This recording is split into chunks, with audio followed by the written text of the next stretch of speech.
Hello everyone. तो आज mathematics class 10th start करने जा रहे हैं। चैप्टर 8 आपका इंट्रोडक्शन टू ट्रिग्नोमेट्री चैप्टर 8 है, ठीक है ना। देखो इसमें ये ट्रिग्नोमेट्री एप्लीकेशन आपके यहाँ फर्स्ट टाइम आया है, ठीक है ना। इससे पहले 10th से स्टार्ट होता है ट्रिग्नोमेट्री। तो यहाँ पर ट्रिग्नोमेट्री हम जान लें कि क्यों पढ़ने जा रहे हैं, ठीक है ना।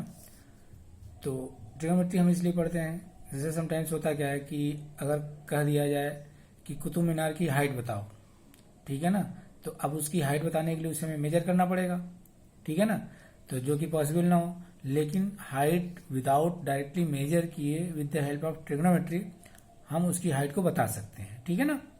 तो जैसे यहाँ पर देखिए, तो ट्रिग्नोमेट्री से हाइट कैसे फाइंड आउट करें। सबसे पहले आपको ये बता देते हैं कि ट्रिग्नोमेट्री में हम करते क्या है कि राइट एंगल ट्रायंगल का यूज करते हैं, ठीक है ना। राइट एंगल ट्रायंगल का यूज करके जो है हम हाइट या विड्थ या पर्टिकुलर एंगल फाइंड आउट कर सकते हैं, ठीक है ना। तो ट्रिग्नोमेट्री की बात करेंगे, that means right angle triangle की बात करेंगे। इस बात का ध्यान रखना, हमें हाइट फाइंड आउट करनी है या विड्थ फाइंड आउट करनी है तो हम ट्रायंगल का यूज करेंगे। किस तरह का ट्रायंगल का यूज करेंगे? राइट एंगल ट्रायंगल, समकोण त्रिभुज का, ठीक है ना। तो सपोज जैसे ये आपका कुतुब मीनार है, ठीक है ना, इसकी हमें हाइट मेजर करना है, हम यहाँ पर खड़े हैं, ठीक है ना। तो अगर सपोज हमारा डिस्टेंस कुतुब मीनार से हमें पता हो, ठीक है, और ये एंगल जब हम यहाँ से कुतुब मीनार के टॉप को देखेंगे, ठीक है, ये स्लोप अगर हमें पता चल जाए, या हम इसको कैलकुलेट कर सकते हैं with the help of some instruments, ठीक है ना। ये स्लोप और विड्थ पता चल जाए तो इसकी हाइट हम इजीली फाइंड आउट कर सकते हैं। इसी तरह से नंबर ऑफ एप्लीकेशंस हैं ट्रिग्नोमेट्री के, जिसकी हेल्प से अलग अलग एप्लीकेशन के लिए हम यूज करते हैं, ठीक है। इसी तरह से अब यहाँ देखिए, गर्ल्स यहाँ पर बैठी है। अगर ये हाइट, कितनी हाइट पे गर्ल्स बैठी है हमें पता हो, और ये आपकी रिवर है, यहाँ टेम्पल है, यहाँ पर वाटर, यहाँ पे फ्लावर पॉट है, ठीक है ना, इसको देख रही है।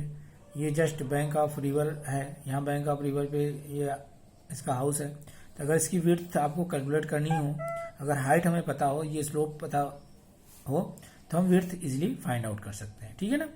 तो इस राइट एंगल ट्रायंगल में कुछ चीज़ें हैं कि उसको हम इजीली कैलकुलेट कर सकते हैं, अदर को कैलकुलेट करना टफ होता है। तो उसको with the help of using right angle triangle concept हम फाइंड आउट कर सकते हैं, ठीक है ना। इसी तरह से नंबर ऑफ एप्लीकेशंस हैं, तो इसी से रिलेटेड हम डिस्कस करेंगे, ठीक है ना। तो अब आप चलते हैं टॉपिक में, आपको समझाते हैं कि है क्या इसमें कहानी में। तो अभी आपको जो चीज़ें हमने बताया, ठीक है ना, तो उस हाइट को हमें कैलकुलेट करना है या पर्टिकुलर स्लोप को फाइंड आउट करना है, ठीक है ना। तो हम ट्रिग्नोमेट्रिक रेशियो का यूज करते हैं, ट्रिग्नोमेट्रिक रेशियो का यूज करते हैं। ट्रिग्नोमेट्रिक रेशियो होते क्या हैं ये हम जान लें, ठीक है। तो यहाँ पे ट्रिग्नोमेट्रिक हमारे 6 रेशियो होते हैं। एक साइन, कॉस, टैन, कोसेक, सेक, कॉट, ये आपके 6 ट्रिग्नोमेट्रिक रेशियो हैं, ठीक है ना। देखिए, जो हमारा साइन, कॉस, टैन होता है, ये 3 ट्रिग्नोमेट्रिक रेशियो फर्स्ट, बाद में ये 3 ट्रिग्नोमेट्रिक रेशियो आते हैं। सीक्वेंस का ध्यान रखना, इसी सीक्वेंस में हम इसको रख रहे हैं और आप भी इसी सीक्वेंस में इसको लर्न करें। साइन, कॉस, टैन, कोसेक, सेक, कॉट। देखो, साइन का इनवर्स कॉस होता है, मतलब कोसेक क्या होगा, कोसेक इज इक्वल टू होगा 1/sin, और यहाँ पर सेक इज इक्वल टू होगा 1/cos, और कॉट इज इक्वल टू होगा 1/tan। ये रिवर्स होते हैं, ठीक है ना। अब इनका यूज रेशियो कैसे फाइंड आउट करते हैं, तो यहाँ पर एक राइट एंगल ट्रायंगल बनाते हैं, ठीक है ना। यहाँ पे हमने एक राइट एंगल ट्रायंगल बनाया, ठीक है ना। कहीं पर भी किसी चीज़ की हाइट हमें फाइंड आउट करना है या विड्थ फाइंड आउट करना है, तो हम एक राइट एंगल ट्रायंगल को एज्यूम करते हैं। मान लिया राइट एंगल ट्रायंगल आपका ABC है, ठीक है ना। अब यहाँ पे देखो, हमारा जो ट्रिग्नोमेट्रिक रेशियो है एक्यूट एंगल के लिए यहाँ पर डिस्कस करेंगे। तो सपोज एंगल C आपका ये एक्यूट एंगल है, इसको मैं थीटा मान लेता हूँ, ठीक है ना, थीटा मान लेता हूँ। तो हमारा साइन, कॉस, टैन, एक शॉर्ट फार्मूले के थ्रू आपको बताएंगे। साइन, कॉस, tan, ठीक है। दिस इक्वल टू, फार्मूला आपको बता रहा हूं,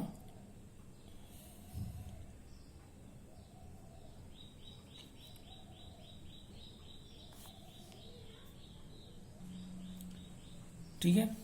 तो P B P divided by H B, ठीक है ना। देखो साइन रेशियो, ये सब 6 रेशियो है तो पता आपको चल गया, साइन रेशियो है।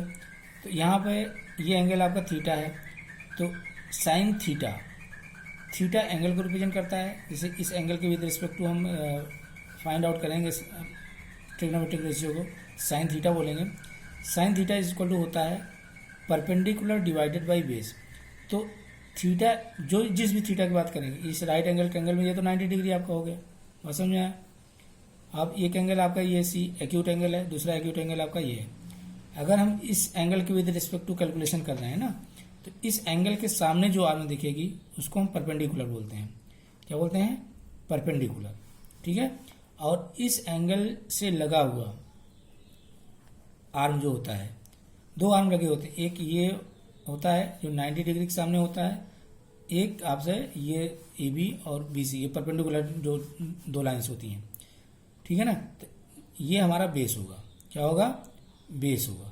और ये हाइपोटेनस है, ठीक है ना, जिसे हम एच से रिप्रेजेंट करेंगे हाइपोटेनियस को, ठीक है। ध्यान रखना, थीटा एंगल, जो भी एंगल आप ले रहे हो, इस राइट एंगल 90 डिग्री तो बात करेंगे, या तो एंगल ए की बात करेंगे या तो सी की बात करेंगे, ठीक है ना। 90 डिग्री वाले की बात नहीं करेंगे, लेकिन राइट एंगल ट्रायंगल में ही हमें लेना है। तो थीटा एंगल के सामने जो आर्म होगी परपेंडिकुलर होगी, और थीटा एंगल से लगी हुई जो आर्म होती है बेस बी होती है, और 90 डिग्री के सामने वाली जो आर्म होती है उसे हम हाइपोटेनियस बोलते हैं, ठीक है ना। तो हमने बताया P B P, P means perpendicular, B means base, P means perpendicular, H H B hypotenuse, hypotenuse base, ठीक है। तो यहां से साइन कॉस टैन सीक्वेंस आप देखो, sine theta is equal to perpendicular divided by hypotenuse, cos आपका होता है base upon hypotenuse, tan is equal to होता है परपेंडिकुलर डिवाइडेड बाय बेस। बात समझ में आया? तो हमें इसी सीक्वेंस में इसको याद रख लेना। याद रखने का सिंपल तरीका है, आप इस तरह से आ सकते हैं, पंडित बद्री प्रसाद डिवाइडेड बाई हर हर भोले, ठीक है। अगर Pandit Badri Prasad divided by Har Har Bhole, P B P divided by H H B. Sequence आपने ध्यान रखें, sine cos tan, sine perpendicular divided by hypotenuse, cos base upon hypotenuse, tan perpendicular divided by base, ठीक है ना। इस चीज का हमें ध्यान रखना है। अब यहाँ पर आपको बताया कि थीटा एंगल है, अगर हमें साइन थीटा कैलकुलेट करना है तो sine theta is equal to क्या होगा? Perpendicular, perpendicular that means P divided by hypotenuse H, ठीक है ना। अब परपेंडिकुलर क्या होगा? आपको बताया कि थीटा एंगल, जो भी हम एंगल ले रहे हैं उसके सामने वाली आर्म क्या है? ए बी है, तो ए बी लेंगे, पी मीन्स ए बी हो जाएगा, divided by H hypotenuse, hypotenuse क्या होगा? 90 डिग्री के सामने वाली आर्म ए सी, ठीक है। इसी तरह से कॉस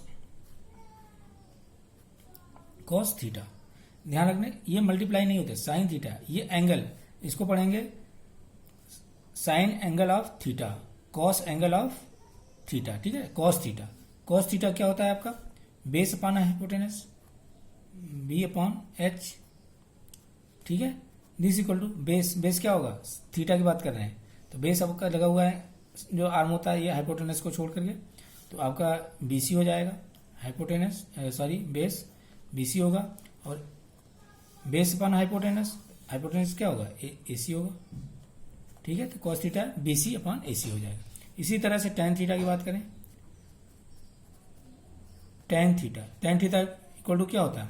यहाँ से perpendicular divided by base, perpendicular क्या होगा? थीटा के सामने वाली आर्म ए, मतलब इसे राइट कर लीजिए, P upon B, tan theta is equal to, और दिस इक्वल टू क्या होगा? परपेंडिकुलर क्या है? ए बी है, ए बी अपॉन बेस आपका ये होगा, बीसी होगा, ठीक है। तो ये हमारे 3 ट्रिग्नोमेट्रिक रेशियो हमने निकाल लिया। अब आगे निकालना है, हमें कोसेक निकालना है। यहाँ पर 6 बताया था ना कोसेक। देखिए कोसेक क्या होता है, आपको बताया कि कोसेक, ठीक, कोसेक थीटा। तो हमारा जो कोसेक थीटा होता है साइन थीटा का इनवर्स होता है, ठीक है ना। इनवर्स मतलब cosec theta is equal to 1/sin theta होता है, ठीक है ना। 1/sin थीटा आपको कैसे मिलेगा, अगर हम इसको उल्टा कर दें, h/p बोल दें तो 1/sin थीटा आपको मिल जाएगा। तो cosec theta is equal to इसी को उल्टा कर दो, ठीक है ना। तो आपका आ जाएगा हाइपोटेनियस अपॉन परपेंडिकुलर, ठीक है। मतलब साइन थीटा की हेल्प से साइन थीटा को जस्ट उल्टा कर दें तो हमें कोसेक थीटा मिल जाता है, ठीक है ना। इसी तरह से सेक थीटा क्या होता है, कॉस थीटा को उल्टा होता है। तो कॉस थीटा आपका ये है बेस अपॉन हाइपोटेनियस, इसका उल्टा क्या होगा, हाइपोटेनियस अपॉन बेस हो जाएगा। दैट मीन्स h/v होगा ना, बात समझे। इसमें 1/cos थीटा, ठीक है, उल्टा होगा ना। तो दिस इक्वल टू हाइपोटेनियस आपकी क्या है, AC है, AC/BC। इसी तरह से कॉट थीटा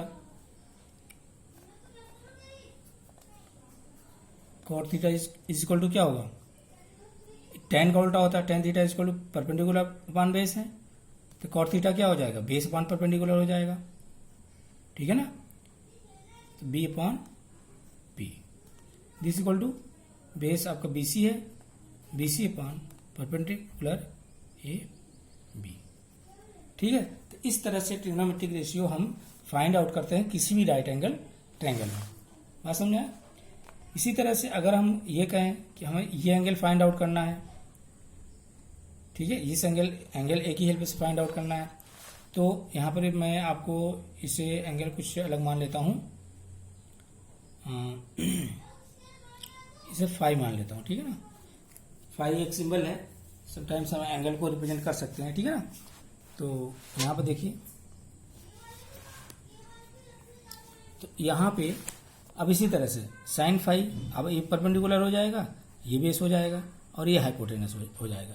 तो जैसे हमने इस ट्रिग्नोमेट्रिक रेशियो को फाइंड आउट किया, उसी तरह से अगर हम इस एंगल को लेके चलते हैं तो इस एंगल की हेल्प से इसके सामने जो आर्म आएगी ये परपेंडिकुलर मानी जाएगी, इसे लगा हुआ आर्म जो ये है बेस हो जाएगा और ये हाइपोटेनस हो जाएगा, ठीक है ना। तो आप इसी तरह से फाइंड आउट कर सकते हो। तो यहाँ पे मैं राइट कर देता हूँ अंडरस्टैंडिंग के लिए, ठीक है ना। तो यहाँ पर आपका आ जाएगा, अगर हम साइन फाई की बात कर रहे हैं, साइन फाई क्या होता है, परपेंडिकुलर डिवाइडेड बाई हाइपोटेनस होता है, P/H होता है, ठीक है ना। परपेंडिकुलर क्या होगा, इस एंगल के सामने BC परपेंडिकुलर हो जाएगा, that means BC upon hypotenuse, hypotenuse वही रहेगा, चेंज नहीं होता, ठीक है ना। इसी तरह से कॉस फाई की बात करें, कॉस फाई क्या होगा, बेस अपॉन हाइपोटेनस होता है, तो बेस अब क्या हो जाएगा, AB हो जाएगा, बेस अपॉन हाइपोटेनियस होता है, बेस आपका AB हो जाएगा, तो AB अपॉन हाइपोटेनियस AC होगा, ठीक है। इसी तरह से tan फाई की बात करें, tan फाई की बात करें, अब tan फाई इक्वल टू क्या होता है, परपेंडिकुलर डिवाइडेड बाई बेस होता है, ठीक है ना, परपेंडिकुलर डिवाइडेड बाई बेस होता है। This is equal to perpendicular क्या होगा, एंगल के फाई के सामने वाला वही BC पान बेस आपका AB आ जाएगा, ठीक है। सिमिलरली अगर आप कोसेक सेक थीटा और कॉट थीटा इसी तरह से फाइंड आउट कर सकते हैं, ठीक है ना। तो कोसेक थीटा आपका कोसेक फाई क्या होगा, sorry cosec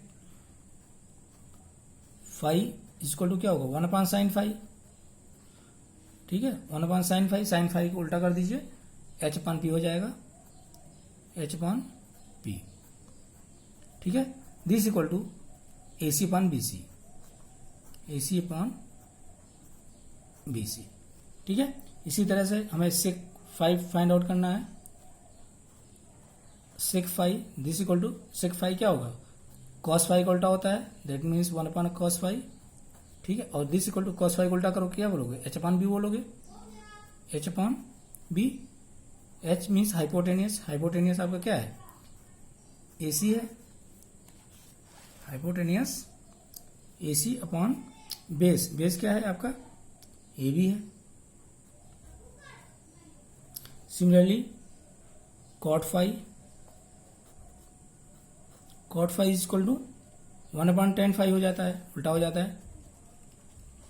this equal to tan phi आपने निकाला था परपेंडिकुलर अपॉन बेस, तो cot फाई क्या हो जाएगा? बेस अपॉन परपेंडिकुलर हो जाएगा, बेस अपॉन परपेंडिकुलर हो जाएगा। और दिस इक्वल टू बेस क्या है आपका? AB है, AB अपॉन और परपेंडिकुलर आपका क्या होगा? BC। तो इस तरह से ट्रिग्नोमेट्रिक रेशियो हम फाइंड आउट करते हैं, ठीक है ना। तो यहाँ पर एक बात आपको और बता दें, जो हमारा tan फाई है, tan phi also defined as tan phi is equal to होता है, या tan थीटा, हम थीटा की बात कर रहे हैं, tan theta is equal to होता है आपका sin theta upon cos theta. इसे याद रख लीजिए, ठीक है, बहुत ही इसका यूज होगा आगे चल करके। tan theta is equal to sin theta upon cos theta होता है, ठीक है ना। अगर हम cot थीटा की बात करते हैं तो cot थीटा क्या होगा? ये उल्टा हो जाता है, cos theta upon sin theta, ठीक है ना। बाकी कोसेक थीटा को बता चुके हैं कि कोसेक थीटा बोले या कोसेक फाई बोले 1/sin phi, sec phi is equal to upon cos phi, ठीक है ना। तो इनको ध्यान में रखें, ये आगे चल करके काफ़ी इनका यूज होगा, ठीक है। तो ये आपके 6 ट्रिग्नोमेट्रिक रेशियो थे, किस तरह से राइट एंगल ट्रायंगल में हम यूज करेंगे ये आपको यहाँ पे बताया गया है, ठीक है ना। ये शॉर्ट मेथड है जिससे आप ट्रिग्नोमेट्रिक रेशियो को याद कर सकते हो। वेरी वेरी इंपॉर्टेंट फार्मूला है, ठीक है ना। कीप इन माइंड कि साइन कॉस टैन, सीक्वेंस मत बोलिए, sine cos tan equal to Pandit Badri Prasad divided by Har Har Bhole. मतलब P means perpendicular, B means base, P means perpendicular, H means hypotenuse, B means base, ठीक है। समटाइम्स इसको हम बोलते हैं ना, ये आपकी जो थीटा एंगल से लगा हुआ जो साइड होता है एडजेसेंट साइड बोलते हैं इसको, एडजेसेंट साइड, ये आपका हाइपोटेनियस होता है और ये परपेंडिकुलर साइड होती है, ठीक है ना। तो जो एडजेसेंट साइड होता है वो बेस होता है, फ्रंट वाली जो साइड होती है वो परपेंडिकुलर होती है, और जो 90 डिग्री के सामने वाला एंगल वो साइड होता है वो हाइपोटेनियस होता है। ओके स्टूडेंट्स, तो यहाँ पे एक बात मैं और बता देता हूँ कि जैसे हम अगर साइन की केवल बात करते हैं, ठीक है ना, साइन की बात करें तो साइन का कोई मतलब कोई महत्व नहीं है जब तक इसके साथ कोई एंगल मतलब हम यूज ना करें। तो साइन थीटा, ध्यान रहे, साइन थीटा एंगल को प्रोडक्ट को रिप्रेजेंट नहीं कर रहा है कि साइन इंटू थीटा, मतलब साइन थीटा एंगल को रिप्रेजेंट करता है, ठीक है ना। तो ठीक है, ये होता है। और आपको एक बात यहाँ पर और बता देता हूँ कि अगर साइन थीटा का जिस हमें स्क्वायर करना हो, साइन थीटा का स्क्वायर करना हो इस तरह से, इसको हम ऐसे भी राइट कर सकते हैं, साइन स्क्वायर थीटा, ठीक है ना, इस तरह से भी राइट कर सकते हैं। और एक बात बता देता हूँ, देखिए साइन थीटा पावर -1, ठीक है, दिस इक्वल टू होता है 1/sin थीटा, ठीक है, sine theta power -1 equal to होता है 1/sin थीटा। ये गलती मत करिएगा कि this equal to sine inverse theta, ये चीज नहीं होता। Sine inverse theta is another type of function, ठीक है ना, ये हायर क्लासेस में आप चल करके पढ़ोगे। तो ध्यान रहे, साइन इनवर्स थीटा का मतलब 1/sin थीटा नहीं होता है, ठीक है ना। तो यहाँ पे इस गलती से इसी तरह से अदर ट्रिग्नोमेट्रिक रेशियो में ये हम एप्लीकेशन यूज करेंगे, ठीक है ना। अब यहाँ पर एक बात और बता देता हूँ कि जो हमारा ये ट्रायंगल है, ठीक है ना, राइट एंगल ट्रायंगल है, अगर साइड मतलब दो ट्रायंगल हम ले लें, सिमिलर ट्रायंगल ले लें, corresponding side are in same ratio, तो थीटा जो एंगल होता है वो चेंज नहीं होता है। मतलब कह सकते हैं कि जो हमारे ट्रिग्नोमेट्रिक रेशियो हैं सिमिलर ट्रायंगल के केस में, हमारा ट्रिग्नोमेट्रिक रेशियो की वैल्यू चेंज नहीं होती है, ठीक है ना। अगर आपके दो सिमिलर ट्रायंगल हैं, ठीक है ना, तो उनके करस्पॉन्डिंग जो हमारे ट्रिग्नोमेट्रिक रेशियो होंगे उनकी वैल्यू चेंज नहीं होगी, वैल्यू रिमेन्स सेम रहेगी। ठीक है ना। तो मतलब इसका डिफिनेशन आपकी बुक में है, पेज नंबर 177 पे, यहाँ पे मार्क लगा हुआ है। यहाँ पर देख लीजिए, the values of the trigonometric ratio of an angle do not very with the length of the side of the triangle if the angle remains the same. मतलब ये हुआ कि दो सिमिलर ट्रायंगल हैं, ठीक है ना। सिमिलर ट्रायंगल से मतलब होता है कि उनके corresponding side are in same ratio, ठीक है ना। जैसे यहाँ पर देख लीजिए, यहाँ पे ये वाला ट्रायंगल ये देख रहे हैं ना, यहाँ पे आपका एक तो ट्रायंगल आपको देखिए, ट्रायंगल APM दिख रहा है, फिर ACB ट्रायंगल, ABC बोल सकते हैं, ANQ बोल सकते हैं, ट्रायंगल AMP बोल रहे हैं ना। तो triangle AMP, triangle ABC, triangle ANQ, ये तीनों ट्रायंगल आपके सिमिलर ट्रायंगल होते हैं, ठीक है ना। सिमिलर ट्रायंगल इनके करस्पॉन्डिंग साइड सेम रेशियो में होते हैं, ठीक है ना। तो इस केस में जो हमारा एंगल A है रिमेंस सेम है, चाहे हम ट्रायंगल AMP की बात करें या ABC की बात करें, A या ANQ की बात करें, ठीक है ना। तो अगर हम A के with respect to trigonometric ratio find out करें, जैसे sine A, cos A, tan A, cosec A, sec A, cot A, A means यहाँ पर एंगल की बात कर रहे हैं। अगर हम फाइंड आउट करते हैं तो साइन A इक्वल टू, अगर हम AMP की बात करें, साइन A इक्वल टू क्या होगा, परपेंडिकुलर डिवाइडेड बाई हाइपोटेनस होता है, तो sine A equal to MP upon AP होगा ना। इसी तरह से अगर हम ट्रायंगल ABC की बात करेंगे तो साइन A इक्वल टू क्या होगा, BC अपॉन AC होगा। इसी तरह से अगर हम ANQ ट्रायंगल की बात करेंगे तो साइन A इक्वल टू होगा NQ अपॉन AQ होगा। तो इन तीनों केस में साइन A की वैल्यू सेम आएगी। इसी तरह से अदर ट्रिग्नोमेट्रिक रेशियो की जो वैल्यू आएगी सेम आएगी। बात समझ में आ गया। मतलब हमने कहा कि ट्रायंगल AMP लिया, ट्रायंगल AMP में साइन A क्या आएगा, परपेंडिकुलर डिवाइडेड बाय हाइपोटेनस होता है ना, तो MP अपॉन PA आएगा, sine A equal to MP upon PA आया।